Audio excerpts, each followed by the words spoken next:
Hello বন্ধুরা, তোমরা সব কেমন আছো? দেখো আজকে দুপুরে আবারও আমি একটা লাঞ্চ থালি নিয়ে চলে এসেছি। আজকে দেখো প্রথমেই নিয়েছিলাম গরম গরম এক বাটি ভাত। এরপরে দেখো নিলাম নুন। এরপরে নিয়েছিলাম দেখো একটা কাঁচা লঙ্কা, এক টুকরো পেঁয়াজ আর এক টুকরো পাতি লেবু। এরপরে দেখো আমি নিয়েছিলাম পুঁইমিটুলির তরকারি। অবশ্যই পুঁইমিটুলির তরকারিটা কিন্তু নিরামিষ করা হয়েছিল, কুমড়ো বেগুন আর আলু দিয়ে। এরপরে নিয়েছিলাম এক বাটি ডাল। এরপরে দেখো নিলাম মাছের তরকারি। অবশ্যই এটা কিন্তু চারাপোনা আর তেলাপিয়া দিয়ে মাছের তরকারিটা করেছিল, ফুলকপি, আলু, শিম আর বড়ি দিয়ে। অবশ্য তরকারিটা খেতে কিন্তু বেশ ভালো হয়েছিল। অবশ্য ভালো হবেই না কেন, এই রান্নাগুলো কিন্তু প্রত্যেকটা আমার মায়ের হাতের রান্না।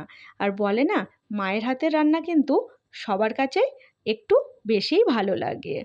এরপরে দেখো নিয়েছিলাম আমের আচার, তার সঙ্গে রেখেছিলাম একটা সন্দেশ।